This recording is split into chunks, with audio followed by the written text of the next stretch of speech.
for tuning in to the Andrew Tate Show by GSMC Sports. I am your co-host, Sarah. Joining me, as always, is Tate, and we have a great show for you today. We'll be starting by covering the postponement of the Mike Tyson-Jake Paul fight, then moving to Trey Lance's future role with the Dallas Cowboys, how Title IX affects the allocation of the recent $20 million settlement, and then make sure you stick around for segments 4 and 5 when we will be covering record-breaking celebrity news and talking about The Rock and Eminem's new single. Before we start, I would like to remind you to like and follow the show. Also, we do get a lot of questions and comments that come in during the show. We would love to engage with those. The best thing you can do is to go to gsmcpodcast.net. You can leave a tip or a donation that ensures that your question goes to the top of our list, and making sure that we see it, and then we can, of course, engage with that question again at gsmcpodcast.net to leave a tip or a donation. Good morning, Tate. Good morning, Miss Sarah. How are you? I am doing today. Yeah. It's been, things get a little crazy, so we've been super busy running around trying to, there's a lot of shows at GSMC. There's a lot of things that go on in the world of GSMC. So I have been running like a madman, but I'm excited to be doing the show. I was going to say, time to make the donut. That shows my age. Wow. That does kind of dates you a little bit, though. It does, but it's weird, the things that stick in your brain from your childhood or from, like, couldn't tell you a current commercial, but I remember it's time. Because that's the time to make the donut. That's Dunkin' Donuts. Mm-hmm. And it's weird. It's still weird to me when you think about that Dunkin' Donuts, their primary product isn't donuts. It's coffee. Yeah, that's true now. That's the weird one for me, is that their primary thing is coffee. If your name is Dunkin' Donuts, donuts should be the key. If you're Animal Planet, you should be showing shows about animals. MTV should be music television. History Channel should be history. Right, I know. I'm the old guy that's like, get the hell off my lawn. Got it. Get off my lawn. Well, maybe talking about sports will help cheer you up a little bit. Yeah, well, we're talking about old guys anyway, so let's dive into this thing. All right. So our first segment, as I said, is the postponement of the Mike Tyson and I always get it wrong. Jake Paul. Logan Paul. Not Logan Paul. Logan Paul, WWE. Jake Paul. Jake Logan. I get their. I try to combine their names. Okay. The highly anticipated boxing match between YouTuber turned boxer Jake Paul and former world champion Mike Tyson, scheduled for July 20th at Arlington's AT&T Stadium, has been postponed due to Tyson's recent health issues. Tyson, 57, who had been officially sanctioned to fight professionally, has been advised by his doctors to reduce training following an ulcer flare-up. Tyson expressed disappointment, but noted his overall physical condition is the best it has been since the 1990s and plans to resume full training soon. This fight was set to be a major event at the home of the NFL's Dallas Cowboys, with Most Valuable Promotions and Netflix organizing the event. The rescheduled date is expected to be announced on June 7th. The fight card also included a rematch between light welterweight champion Katie Taylor and Amanda Serrano, which is likely to be rescheduled along with the main event. MVP has stated that both Tyson and Paul agreed it was important for both fighters to have equal preparation time to compete at their best. Tyson, whose professional career ended in 2005, last fought in an exhibition match in 2020. Paul, 27, with a professional record of 9-1, expressed his support for the postponement to ensure Tyson is fully prepared. Tyson's storied career includes being the first heavyweight to hold the WBA, WBC, and IBF titles simultaneously in 1987, though he lost his unified champion status in a shocking 1990 defeat to Buster Douglas. Despite his age, Tyson remains a significant draw in the boxing world. Paul, significantly younger and with a strong following, has built a name for himself by defeating several former UFC fighters. The postponement reflects the commitment to fair competition and the well-being of the athletes involved. So, it makes sense, and you want to be cautious and careful about health, but what do you think about this? Okay, first thing, I'm going to make a correction. his record's 9-1, not 9-1. So it just a little slight change makes a difference for the fight fans out there. I apologize. Okay. So just and then the devil's in the details. Okay. Okay. So this is kind of why old people don't fight. Well, And you can say all you want. Well, it's an ailment that kind of happened, and it was an ulcer that flared up and things of that nature. That's what happens when you get old. You have ailments. It's your ulcer. It's your back. It's your hip. It's your knee. You know, and it's all these little things that kind of pop up that causes problems. So when I look at this and I think that the fight has been postponed, it makes I'm happy and worried at the same time. And the reason why worried is because the longer this fight goes on, the more likely something else will flare up. An injury will happen, and this fight will never take place. That's why I'm a little worried. You just want to wrap Tyson in bubble wrap so he can, just get to the fight. That's like the ultimate goal, is just to get him to the fight. he says he's in the best physical shape since the 1990s, which was 30 years ago. Yeah, and the thing is, he can be in great shape, but that's not fighting shape. Until you get hit in the head a few times, then you realize, what kind of situation you're in. Now, the positive on this is, like you said, Tyson said he's in the best shape of his life. But by postponing this, it does give Tyson even more time to get acclimated to the weight that he's walking around at. To take a break and rest his body before he starts back up again, which could actually help Tyson and make him a better fighter this to go around. There's a lot of people I've watched on some of the networks, and they're talking about this Tyson's versus a YouTuber. Tyson versus a YouTuber. He's not going to lose to a YouTuber. And that's the biggest mistake of them all. Jake Paul is not a YouTuber. He's been knocking fools out for a while now. Ask Tyron Whitley if he's a YouTuber, or Anderson Silva. Even Fury, who fought him to a split decision. See if they really think he's a YouTuber. He's a prize fighter. And he's a very serious prize fighter. And that's the thing that people need to take in consideration. Because I watch some of the shows, and these people are not giving Jake Paul a real shot. And I give him more than a shot. I have him winning. I have him beating him comfortably. I feel like the only way Tyson has a chance of winning is if he catches him early in the first couple of rounds. After that, I feel like Tyson's power diminishes.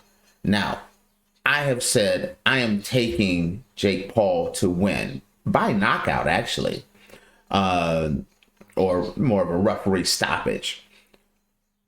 But my heart, I want Tyson to win this. So postponing this makes it, I think, a little bit better as far as helping Tyson, as long as an ailment doesn't kick in.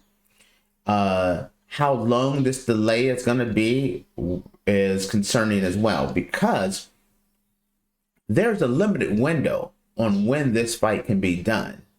This is at AT&T Stadium, at Cowboys Stadium. And once you start rolling into getting closer to the NFL season and preseason, then they're going to have a problem with venues. So it has to be done before the NFL preseason for it to be at AT&T Stadium.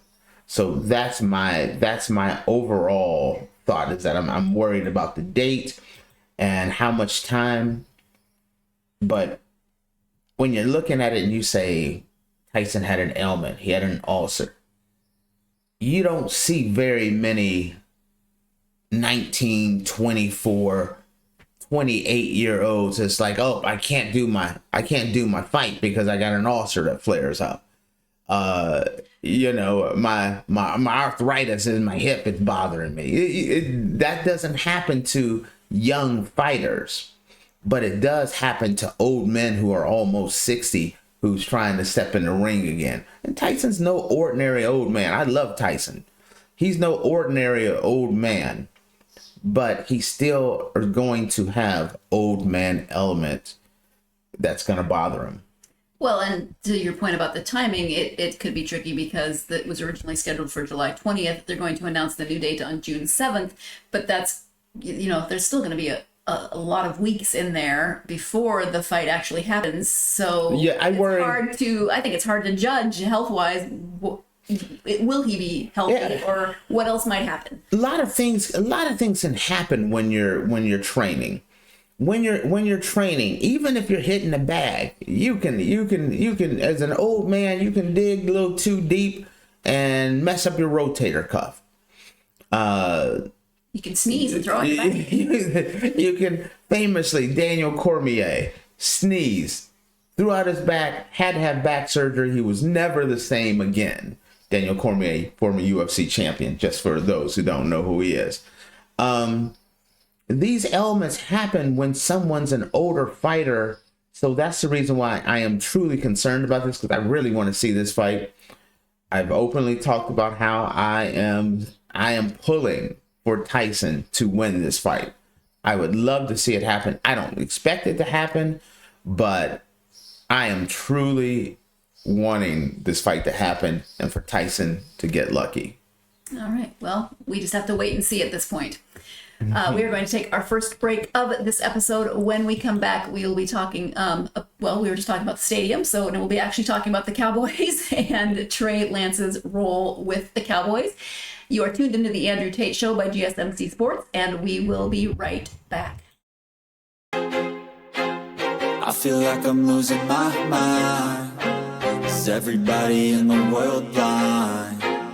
Please, Lord, give me a sign, a sign. I feel like I'm losing my mind. Is everybody in the world blind? Please, Lord, give me a sign, a sign. I wanna be the greatest. Everybody on the fake shit. I look around and feel like everybody is the fakest. I make this every day and I'm impatient, hoping one day I blow up from the basement. Statement, the top is so vacant. I don't hear shit that I think is amazing. Waiting for my day when I'm playing sold out shows for 1,000 faces. Hey, give me that crown, get in my way and to be put down. It ain't your place, all this my town. If I want that shit, then I'll get it right now. I'm losing it, the noose it fits. I'm losing shit, a stupid myth. You choose to live or choose to dip. You choose to fight or lose your grip and lose a gift. I feel like I'm losing my mind. Is everybody in the world blind? Please, Lord, give me a sign, a sign. I feel like I'm losing my mind. Is everybody in the world blind? Welcome back to the Andrew Tate Show by GSMC Sports. We were just talking about the postponement of the Mike Tyson and Jake Paul fight. And now as we move into our segment 2, I do want to remind you that we do get a lot of questions and comments that come in to the show as we are airing. And so if you want to go to gsmcpodcast.net, you can leave a tip or a donation that will ensure that we see your question. It will put it at the top of our list, and we are happy to engage with those comments and questions. Again, that is gsmcpodcast.net. And now moving into our segment 2, the Dallas Cowboys head coach, Mike McCarthy, recently praised backup quarterback You got Trey Mike Lance. Tyson up here right now. Give me 1 second. All right. I thought I clicked off the right thing, but I did not. So hang in there. Too many T's in my...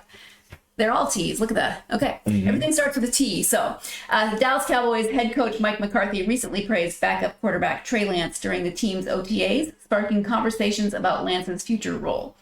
Lance, competing with Cooper Rush for the backup position, did not see action last season, but has shown significant improvement. McCarthy highlighted Lance's growing understanding and mastery of the Cowboys' offensive system, indicating a potential shift in the quarterback hierarchy. Lance, a former first-round pick by the San Francisco 49ers in the 2021 NFL Draft, had his 2022 season cut short due to a broken ankle. Acquired by the Cowboys for a fourth-round pick, Lance is pushing for more reps, and his development has been noteworthy. McCarthy emphasized Lance's athleticism and improvements in his motion and timing, positioning him as a strong contender for the backup spot. Dak Prescott, the Cowboys' starting quarterback, praised Lance's work ethic and competitive push he provides. Prescott, who is negotiating a new contract, recognized Lance's potential to elevate his own performance.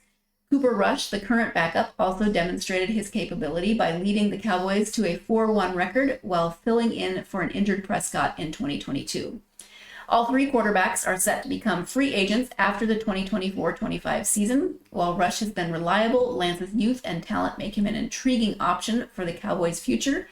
Team owner Jerry Jones might consider Lance as a long-term insurance plan, especially if Prescott's contract negotiations become complicated. The Cowboys plan to give Lance significant playing time during the preseason with matchups against the Rams, Raiders, and Chargers. This will be crucial for Lance to showcase his abilities and potentially attract interest from other NFL teams. As Lance continues to develop, the Cowboys quarterback situation remains a dynamic storyline with implications for both the current season and the future. So, take thoughts on three good prospects. Well, okay. Cooper Rush, he's a longtime backup of the Dallas Cowboys. He did have a nice run when Dak was out, but Cooper Rush, you can't really talk about him as a potential starting quarterback for the Dallas Cowboys. Despite, I know Skip Bayless from another network thinks he can be, he's not even in the running, even though I think he's a very solid quarterback. So this whole story is, it's kind of positive.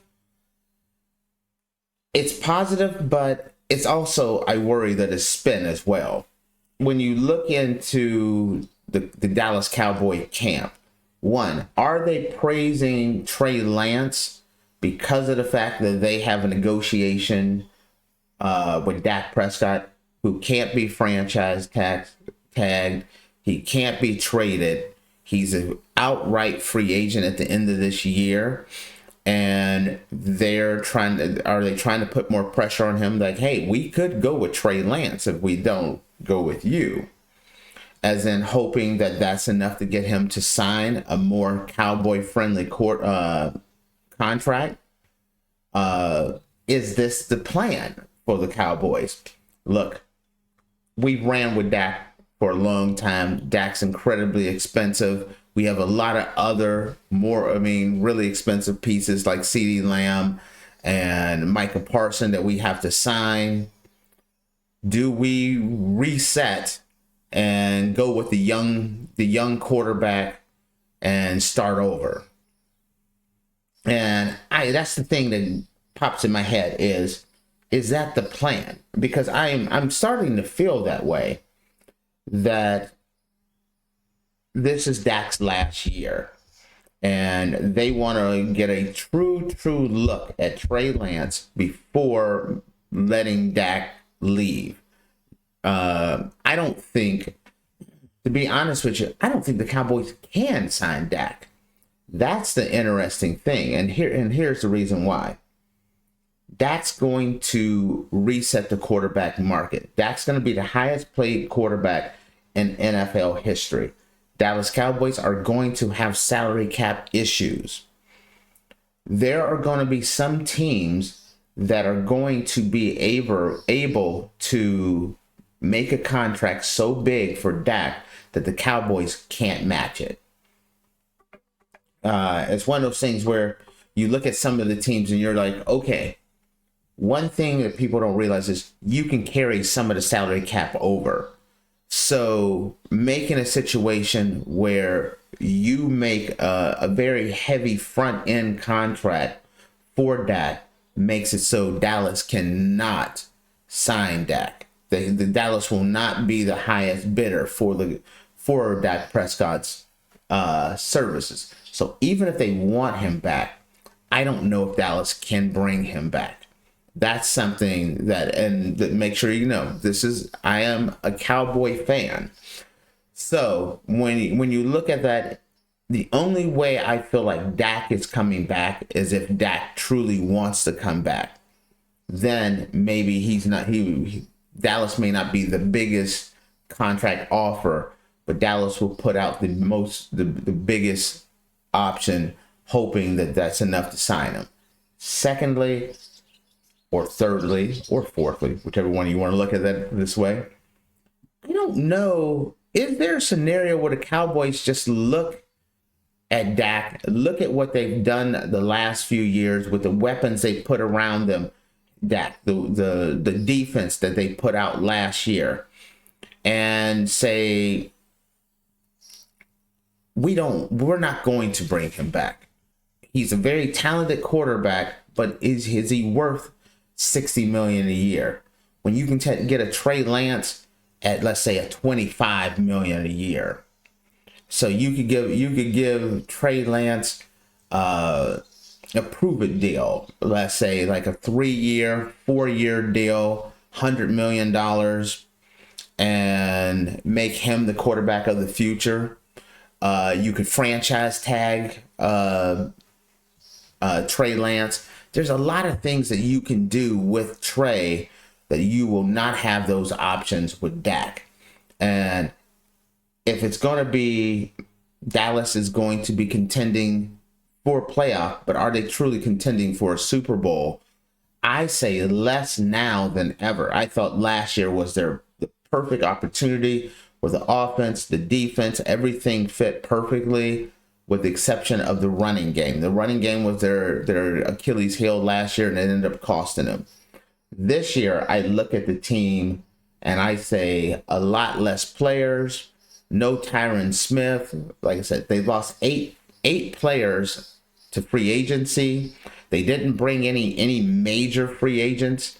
The biggest free agent that they brought back in was Ezekiel Elliott, who is 400 years old. At running back, that doesn't make you think like the Cowboys running game has improved. They're not very deep at wide receiver. So I feel like Dallas has taken a step back, not moved forward. And if they're going to take a step back and they're not contending for a Super Bowl after this year, I could easily see the Jerry Jones looking at it and just saying, it's time to reset and step back. Not necessarily rebuild. It is time to reset. Reset with a new quarterback, with a more friendlier contract situation, and move on from Dak, who, his family hasn't been the biggest. They've been kind of openly negative toward the Cowboys and being a Cowboys. Talking about his brother, talked about he was signed somewhere else, his mom, things of that nature. Family members, you hear this. If you're hearing this, what is the family saying to Dak? Dak may just want out. You could easily see a situation where the Cowboys may just want out with Dak, but divorce court feels like it's coming sooner than later. There's no real negotiating going on right now. It's kind of like on the Cowboys, we're going to wait and see. What are we going to get this year? And then we'll make that decision. So I don't look at it as a good thing. I do look at it as a good thing that Trey Lance, they're speaking very highly of Trey Lance, intentionally talking about how he's mastered the offense. That's a statement, that's coming in. You don't hear, oh boy, Cooper Rush, he's mastered the offense. Cooper Rush doing this. I feel like it's one of those things that teams do to have people start to understand what the future is. So when we make that move and we part ways with Dak, and you look around and Trey Lance is under center, you kind of understand this has been building. And so I do see this as a move that has been building. Very important question for you, though. Uh-oh. Is Ezekiel Elliott being 400 years old in football terms, older or younger than Mike Tyson in boxing terms, being 57? Woo. Man. I'm looking at running back years are like that's dog years for sure. 1 year is 7 years for a running back. No, I'm saying that Ezekiel Elliott's older than Mike Tyson. Okay. I'm just flat out. I don't know how. I don't see Ezekiel Elliott as having much tread at all.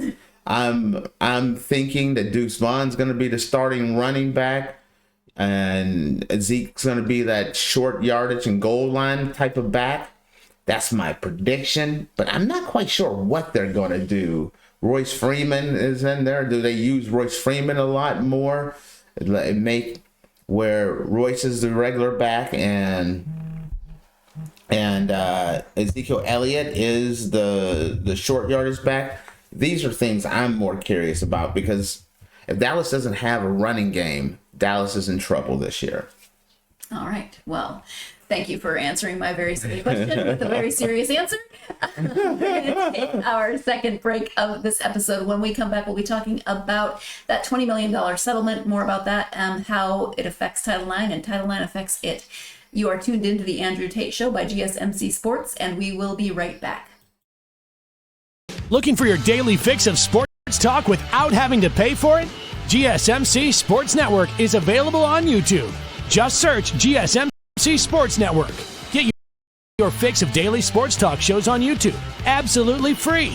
NFL, college football, NBA, MLB, MMA, UFC, fantasy football, and so much more. GSMC Sports Network has shows running all day long, with new sports shows starting every 2 hours. Just like on your favorite cable sports channel, except GSMC Sports Network is absolutely free. Just search GSMC Sports Network on YouTube to catch one of your new favorite shows, like the GSMC College Football Podcast, Chip Shot Football Podcast, Hoops and Heels Women's Sports Podcast, GSMC Basketball Podcast, and so many more. Check it out for yourself. GSMC Sports Network, now available on YouTube, absolutely. Welcome back to the Andrew Tate Show by GSMC Sports. In the first segment, we talked about the postponement of the Mike Tyson-Jake Paul fight. Last segment, we were talking about the Dallas Cowboys and Trey Lance's role, Dak Prescott's role, etc., how all of that might shake out.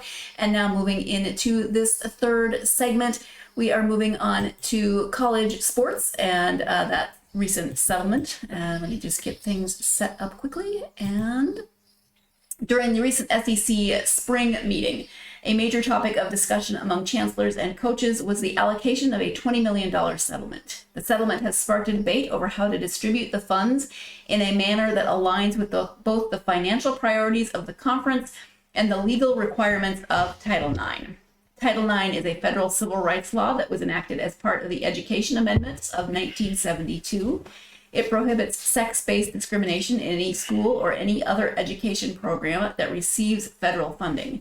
For college athletics, Title IX mandates that men and women have equitable opportunities to participate in sports and that scholarship allocations, treatments, and benefits are also equitable.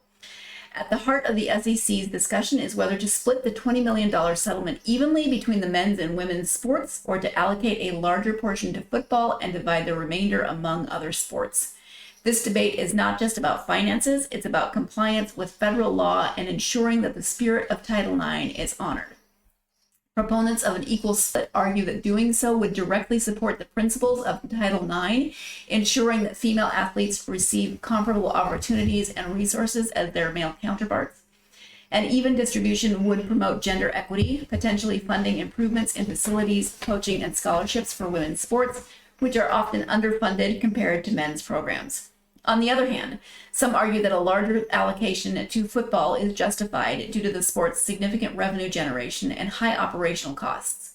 Football programs often serve as the financial backbone for many athletic departments, and investing heavily in football could yield returns that benefit the entire athletic department, including women's sports. This perspective suggests that by strengthening football, the overall financial health of the athletic program can be improved, potentially leading to more resources for all sports over time. The SEC faces the challenge of balancing these financial realities with legal obligations. Title IX compliance is non-negotiable, and any perceived inequity in fund distribution could lead to legal challenges and reputational damage. However, the financial pressures and competitive nature of college football necessitates substantial investment to maintain and enhance program quality. Several potential solutions could address this dilemma. One approach could be to allocate a significant portion of the settlement to football, but ensure that the remaining funds are used in a manner that directly benefits women's sports.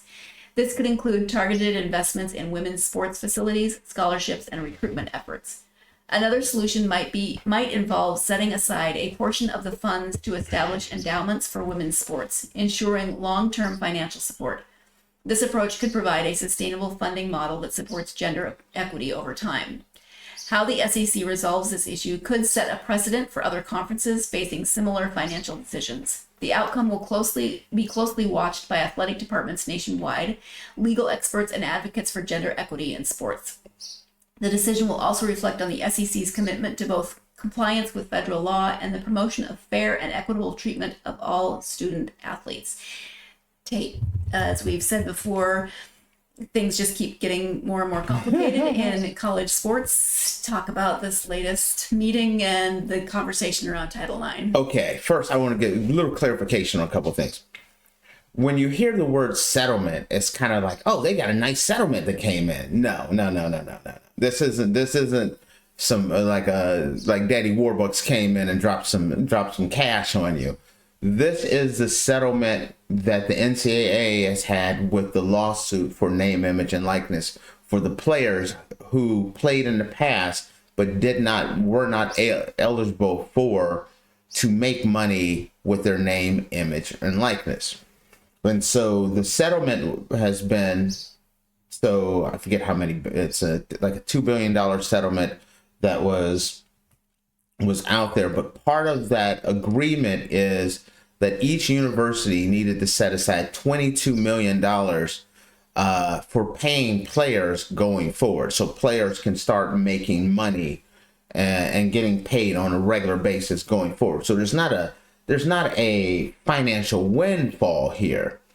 It is just more of a financial requirement that each university needs to have. Now, with that being said, that 22,000, when you start thinking about that and you're figuring out how are you going to divide that money up? Title IX is the one thing that I'm very curious about, because with Title IX, it needs to be fair and equitable split here, meaning half should go to men, half should go to women.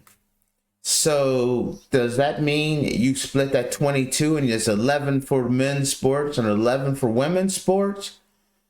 Financially, you can't. It's just, I don't know any university that would be willing to do that. Football generates so much revenue. Football is so important. And so, but then you look at people are wondering, okay, can we take like an 80-20 split where 80% of the money goes to the football program, and then 20% is divided up, 10 for the women, 10 for the men, where it's an equal split that way. Well, my concern is when you sit down, if someone challenges this and takes it to a judge, and you look around that and you say, okay, this is the way we split this up. We took 80% to the football program because that's super important. And then we divided it 10 and 10 for men's sport and women's sports. Well, you don't have to be a mathematician to look at this and say, hey, 90% of the money went to the men and 10% went to the women. And there's where you're going to have some problems there. I could see someone really throwing a lawsuit against that. So, because it would not be fair and equitable to say, yes, there was $22 million set aside, but 90% of that went to the men. How do you look at that and say that's fair and equitable? Because it's not. So that's the interesting thing on what kind of pitfalls will universities run into, because at some point someone will look at that and be like, the math isn't mathing. You can't tell me that by giving us 10% of the money, we are fair and balanced between men and women's sports. That's the thing that's very curious. Now, the way some people are, and there's no clarification. The universities are asking for clarification. That's one of the things that's been coming up that came up at the SEC meetings, was people were trying to figure out, like, hey, can we do this? Because I could see it going this way, or I could see it going that way. And no one truly has an answer right now. And some universities are looking at it as, let's say, if we took, we set up endowments and we did this, this, and this, and this to make it so it balances out, and set up scholarships for every scholarship that's given by the men, the women get an equal scholarship. That looks like the biggest, like, to make the most sense is to even out the scholarships there, because using that 22 million, I think it's going to be an issue. With that being said, that's a tough hurdle. But football, as an athletic director, football is priority number one. College basketball is priority number two. And football is going to eat up a lot of this. For major universities, for the Alabamas and the Georgias, the Texases and the Oregons of the world, not as hard. But when you start going down to some of the smaller universities, or the universities that are not making huge chunks of cash, the cows of the world, the Boise States, the Montana universities of the world. When you start looking at that and you're trying to make it fair and balanced, they're going to run into some issues. And I don't know what the real answer is, because this settlement merely gave a solution on this is what we should happen. 22 million set aside to pay players, but there was no real cut guidelines. There was no, hey, this is how we settle it. This portion goes here. This portion settles with Title IX. I feel like that's been the issue with college football this whole time. They make short-term solutions that don't solve the long-term problem. The long-term problem is college football is a big monster, and it's growing, and it's a big money winner.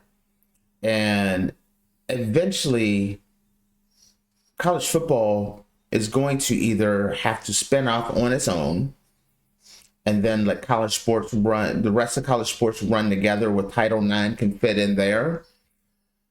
Something has to be done to address this, because eventually it's going to happen. There's been a lot of, with college football, just kick the can down the road, and hopefully we'll find a new solution later. And it doesn't seem like college football ever really finds a new solution. It does seem that things get more complicated and less clear. There's no clear-cut answers, and everything, especially now when we are seeing so many different types of lawsuits and things happening with legal action. You want to be very careful in terms of something like Title IX, because it is federally mandated. Right. And Title IX could be that's the one that could really shake things up. Because, like I said, there is no true, instruction manual, exactly word for word. This is the way it's supposed to be. This is the way it has to be. And when you have a vague ruling like this, when it's vague, different universities are going to interpret things differently.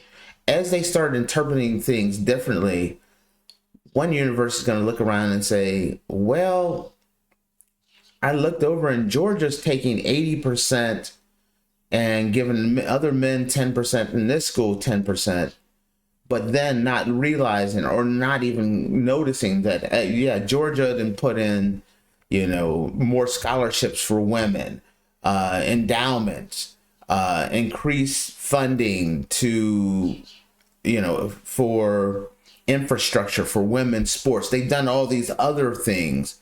A lot of times some universities don't realize that. And so bigger universities may figure out how to make it fair and equitable, where other ones just look at, okay, this is what they did. They took 80% and took it to football. We're going to take 80% and turn it to football and just leave the rest alone, and not seeing that there's some additional funding that is going from the budget to take care of the women's sports and the other Olympic sports. That's where not having a playbook that gives you clear directions, there's a problem there. In some ways, it leaves it open to creativity and interpretation, but that can lead. Well, when you're talking, you never know. And you're talking about it leads to creativity and interpretation. There's very few universities are going to say, you know what, I'm going to get creative and I'm going to figure out how to get more women, more sport, more money to the women, when you're looking around and only the football team's making money. Everyone else is costing us money. Yep. Or the men's basketball and the men's football team, that's the only one making us money. There's a lot less motivation to say, let's get creative and take care of the women. And that's what I'm most concerned about. Absolutely. We are going to, on that note, we're going to take our next break. When we come back, we'll be switching to celebrity news, although it's a good segue because it's The Rock. So, you've got still little sports, little athlete, but also entertainment and celebrity news. You are tuned into the Andrew Tate Show by GSMC Sports, and we will be right back.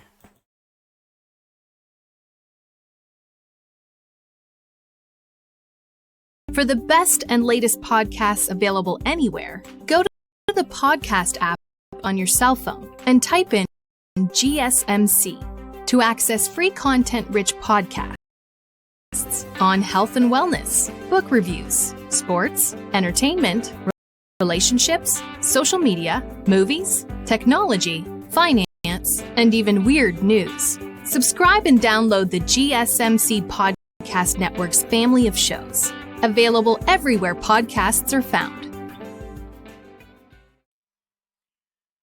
Welcome back to the Andrew Tate Show by GSMC Sports. We are moving into our celebrity segments of today's episode and talking about The Rock, who, of course, Dwayne Johnson, The Rock, is considered a trailblazer of two industries based on the numerous strides he's made in pro wrestling and in Hollywood. In a recent social media post, Johnson revealed that the Guinness Book of World Records has now recognized two more of his impressive achievements.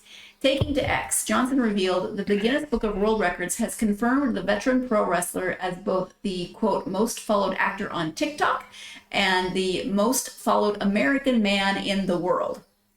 He writes, Cool stuff setting at GWR, most followed actor on TikTok, most followed American man in the world, he wrote. Not too bad for a pimply-faced kid with an afro who grew up to become famous only for wearing a fanny pack and raising an eyebrow. I've always asked, what's the key to having real power and influence in social media? Speak directly and shoot from the hip. Be real and be authentic. Be kind and be good to people. Share the lessons you've learned, good and bad. Laugh at yourself. Don't get pulled into negative sludge and never contribute to toxicity. Laugh at yourself some more. And always remember the golden rule. It's nice to be important, but it's more important to be nice. P.S. and drink tequila. Coming off a strong WWE WrestleMania 40 performance, it seems like Johnson is on a roll. Currently, the star is filming his next movie, The Smashing Machine, which is set to be released later this year. If the film ends up being a hit, 2024 could be one of the most successful years for Johnson in recent years. The name Smashing Machine, that doesn't sound good, though. That doesn't sound like, oh yeah, I gotta go see the Smashing Machine. It could be so many different things, though. Like that could be a lot of different. That could be a lot of different types of movies, let me just say. Okay. What do you think about The Rock and his That's records? impressive. That he is the most followed man on the planet is amazing. It's not LeBron. It's not Ronaldo. It's not the Pope. It's not President Biden or Donald Trump or Vladimir Putin. Well, to be clear, he's the most followed American man in the world. Okay.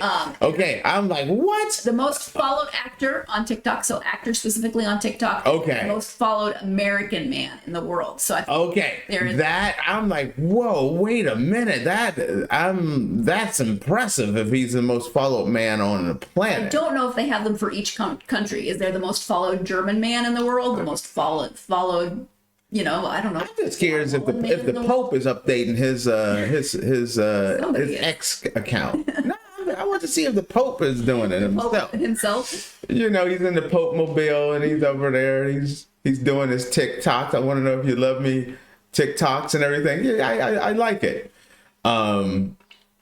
Still impressive. Very. Listen, I am not the most followed man in my house, let alone, and I'm the only guy in my house. Hey, who is the most followed man in your house? Aren't you the only one? Listen, the dogs actually got more followers than I do, so it's just one of those things where it's just kind of like that. It is impressive. This is even more impressive because I was worried that The Rock made a misstep. This year, I was truly concerned. The Rock turning heel for WrestleMania was a shocker to me because he is such a baby face and he's like the ultimate baby face. And for him to turn to and be a heel and really sell it hard. And it ended up being it was huge, and The Rock and Cody Rhodes and how big that was, and then Cody finally beating Roman Reigns, ending Roman Reigns' reign as champion, but then The Rock leaving, but dropping the little nugget that he's coming back and he's going to be settling it up with Cody. That is a risky move. Calling himself the final boss. These are all things that could go wrong and hurt someone's popularity whose livelihood depends on being popular and loved. If they don't like you, they're not going to go to your movies. There's many of actors who kind of fell out of favor with fans, and so did their movies. You can't buy It's hard in today's cancel culture is real, so any missteps and people can turn on you quickly. Absolutely. So the fact that The Rock was able to turn heel, do a lot of heelish things, and still walk out of that as still the most followed American on the planet is unreal and is amazing. Speaking of not tying together, but a little different, is Will Smith going from his situation, as everyone around the world knows about him and his altercation with Chris Rock. And I thought that was going to be the end of Will Smith. And Will Smith has come back, and I'm super jacked over the fact that they're having the Bad Boy series. I'm not getting not a sponsorship for it right now, so but I would love to have it because that is one of my favorite series of all time.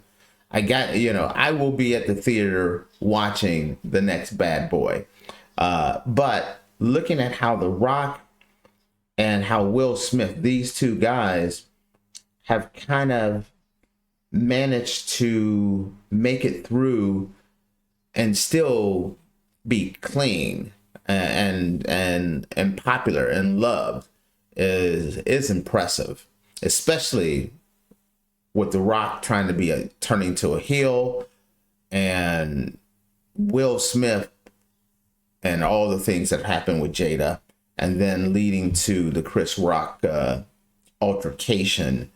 Like, I'm doing that, but avoiding saying things like, yeah. So I can't even interject because I don't quite know what exactly you're avoiding, so I don't want to say the wrong thing. well, you know what I know what you're referring to, but I don't know yes. what words you're trying to avoid. So Oh, you know, my words are very colorful. Yes. Yes. But both of these guys have really come through and came out on the other side just as popular, and it's amazing. And I remember The Rock coming in as a wrestler, and people were chanting "Rocky sucks" and all this stuff. And now look at him as where he's gone is truly, truly impressive. This is still on topic, but veering away from what you were just talking about. I don't know a lot of the history of the Guinness Book of World Records. I know it's been around for a long time, but I'm thinking about my brother had a copy of one of the years when we were kids, and flipping through it and seeing, what records were in there. They're definitely evolving with the times, because most followed actor on TikTok, most, that's good that they aren't just stuck in trying to stick with the same old records. They seem like they're evolving and creating new records all the time. But wait a minute. I feel like, who makes these records up? That's the question. Because I don't know the history. It could be like, format. I'm the person who's written on the most Post-it notes and threw them in the trash, and that's in the new Guinness Book of World Record. You know what I mean? It's like, come on, give me something. How do you put something in the Guinness Book of World Record so it gets qualified? This is something I need to look up, apparently. Yeah, or the most followed man in America. Do you break it, like you said? Are they breaking it down by country? Is there a Guinness Book of World Record, the most popular man, most followed man in Swaziland? You understand what I mean? I don't know. Are you the most followed individual in South Korea? North Korea would be more fun, though. What do you get when you win a Guinness Book of World Records? Do you get a trophy? Do you get a plaque? Do you get you don't get food cup? I don't think you get squat. You just get your name in that year's Guinness Book of World Records. I don't know if that really pays that much. Because I think it'd be more people breaking records if it came with a check. People are always trying to break something, though. Like, the most people standing on one leg for the longest time. I don't know. There's all kinds of people always seem to be trying something. Put me down for the record for a person spending the most cash by the Guinness Book. The Guinness Book of World Record gives me money. I'll keep spending it. Put me down for that one. Okay. So. All right. Well, we'll see if we can get that added. Yeah, I don't foresee that happening. That's your homework, is finding out how you get something into the Guinness Book of World Records, a new category. All right. All right, we're going to take our final break of this episode. When we come back, new records, but this time with a new single by Eminem. So we'll be talking about that. You are tuned into the Andrew Tate Show by GSMC Sports, and we'll be right back.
Welcome back to the Andrew Tate Show by GSMC Sports. Before the break, we were talking about The Rock and his new records in the Guinness Book of World Records. We were talking about how you get into the Guinness Book of World Records, how those new categories get created. But we are moving on to Eminem, of course, an iconic rapper, who is back with a new single called Houdini, which has taken the music world by storm. This release marks the first track from his upcoming album, The Death of Slim Shady, or Coup de Grace. In true Slim Shady fashion, the song not only references his past hits, but also delivers a powerful performance reminiscent of his earlier work. Upon its release, Houdini topped charts globally. On iTunes, it reached the #1 spot in over 17 countries, including the US, UK, and Canada. On Apple Music, the track achieved top positions in the UK, Canada, and the US. Additionally, it debuted at #3 on the global Spotify charts with 7.85 million streams, and #4 on the US charts with over 2.97 million streams, making it one of the biggest debuts of the year. The music video for Houdini quickly became the most viewed video on YouTube within its first 24 hours, amassing over 13.5 million views and 1.3 million likes. The video creatively merges elements from Eminem's classic Without Me video, featuring both his younger and older selves, along with cameos from notable figures like Dr. Dre, 50 Cent, Snoop Dogg, and Pete Davidson. Eminem's clever marketing campaign, which included a magician-themed cover art and a collaboration with magician David Blaine, has built significant anticipation for the album. The campaign also featured a fake obituary for his alter ego, Slim Shady, emphasizing the theme of transformation and rebirth. As Eminem gears up for the release of The Death of Slim Shady, Coup de Grace, Houdini sets a high bar, showcasing his enduring relevance and the ability to dominate the charts. Fans and critics alike are eagerly awaiting what may be one of the most impactful albums of his career. Hey, this song has been stuck in my head for a couple days. How about you? This song is bumping. This is one of the best songs. Like, it's already one of my all-time favorite Eminem songs. And it's kind of weird. As you were reading this and talking about this, I'm like, holy crap, am I old? Speaking of old, it's been a theme of today. Think about this. I want you to think about this. I am going 6 different decades I've been listening to hip hop. Do you understand that? Mm-hmm. Now I'm only 54, but I'm hitting 6 decades. Yep. In the late 70s, I remember as a little kid, just coming out and listening to Grandmaster Flash and the Furious Five and Houdini and all that as a kid, going into breaking and Run DMC, and then rolling into, Public Enemy, which I was a huge Public Enemy fan. My all-time favorite group, NWA, rolling all the way into now, Nicki Minaj and Megan Thee Stallion, all these guys. And I've been listening to hip hop this whole time. And people get upset with me when I say this. I truly believe Eminem is the best and greatest rapper we've had. I should have worn pearls. Clutch them. I know. And that makes people angry when you say that. I think he's the most talented rapper to come through. I've been from the start. I am one of the original listeners of hip hop from the 70s all the way to today. I've never veered away from my hip hop. I love my hip hop. And Eminem is just a different kind of guy. His numbers, the numbers that this new album's gonna do. I mean, the fact that it debuted right off the top at #1 in so many. How many did you say? 17 countries. 17 countries. Yep. 17 countries. On iTunes. Talk about the global impact of Eminem. And this album, with this song being so popular and getting off to such a huge hit, this album's going to be huge. I could see this album talk about Guinness Book of World Records. This is an album that's going to set some records. So it's going to put up some massive numbers. And you don't see this. There's not a lot of rappers that come alone, you know, and stay 3 decades. I remember, you know, listening to Eminem in the 90s and the 2010s. And now it's the 2020s. And he has the #1 hip hop album in the world right now. And it shows a guy who is mega talented, super relevant, and you know, they were talking about Gen Xers claiming, Just gonna bring that up. and millennials claiming. Everyone wants to claim Eminem as part of theirs. I love it. It was kind of cool because it was more of a flash. The video, the song is bananas, but the video just takes you back because you start thinking about that old Slim Shady stuff, or the video with Dr. Dre and him when he pulls out the when he pulls out the Robin mask and the Robin outfit, and Dr. Dre's looking at him like, "What the heck's wrong with you?" And you forget, like, man, some of the things that he says. People are talking about he's gonna get canceled. You're not canceling Eminem because the only way you can cancel somebody is they gotta care. Eminem doesn't care. Dave Chappelle doesn't care. You're not gonna cancel those kind of guys. Eminem's gonna say what he wants, how he wants to say it, and it works.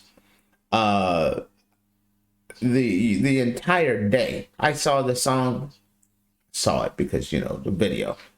And man, been bumping it in my head on repeat ever since then. It's playing in my head. And that's the thing that Eminem can do. But also, I mean, the sample, the abracadabra sample, is like, you know what? That's very nostalgic for our generation. And then, so yeah, it's really interesting on social media watching Gen X claim him and millennials claim him because millennials grew up listening to him. Gen X, you know, he is kind of that age, so they're claiming him. And it's like a fight over, it's okay, there's enough Eminem. We can all. And who thinks about, you know what? I'm gonna make me a beat. I'm gonna loop in some abracadabra. Come on, what? If you'd have told me, hey, it's 2024 and you're going to be singing abracadabra in your head, it'd be like, you are nuts. Now, that song's going to be doing well. Watch, that song's going to hit the charts as well. Eminem's on the charts. That shows the power and the relevance of Eminem. I'm very curious with that beat because that beat is so amazing. Did Dr. Dre produce that beat? Because anytime you put Eminem and Dr. Dre, they're in the video together. But anytime you mix Eminem and Dr. Dre with Dr. Dre's beat, it is always just unreal. And you know, old NWA head here. So we still claim Dr. Dre. It's also interesting that with this album we're killing off Slim Shady. I mean, that alter ego has been around for decades, and I do remember reading it whether it was a few months ago or a few weeks ago, time is relative, about that obituary that they put out, the death of Slim Shady, and I thought, okay, well, that's clearly leading to something. No, I didn't even know about it. I had no clue about that. I just saw this. I just was flipping through my TikTok and that song came on and I'm like, whoa. I went back and watched it again and again and again. Now I don't even know how many times I've watched it. And I'm like, phew. Can I just say though that no matter how long Eminem has dark hair, I still don't recognize him without that bleached blonde. That's just how old I am. Like, No, you're not wrong. I'm watching the video and I'm like, no, that's Eminem. This dude over here, don't know who this is. It is weird. It's still weird seeing him with the dark hair. I'm used to seeing him with the dark hair, so I've seen him a million times with the dark hair and the hat. That's his look. But Slim Shady with the blonde hair, that's just kind of works. It's like Michael without the curl. You gotta have it. You know, it's like Prince without the bouffant. vocab. You know, there's certain things that's just programmed in your head. Prince is gonna be wearing a blouse.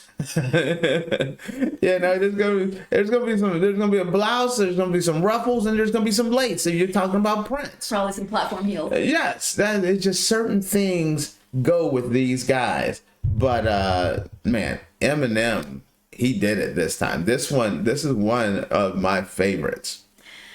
All right. Well, I think that's a happy note to conclude on. I'm gonna be running around singing that all day, probably all week, and probably you will be as well. I'm gonna be bumping it, absolutely. All right. Well, thank you for tuning in to the Andrew Tate Show by GSMC Sports. Your support means a lot to us. So please remember to like and subscribe to the show. Also, leave us a positive review. That really does help. You can also follow the podcast on social media, Facebook, X, Instagram, and TikTok for more updates and contents. Thank you again for joining us, and we hope that you have a wonderful rest of your day. Peace.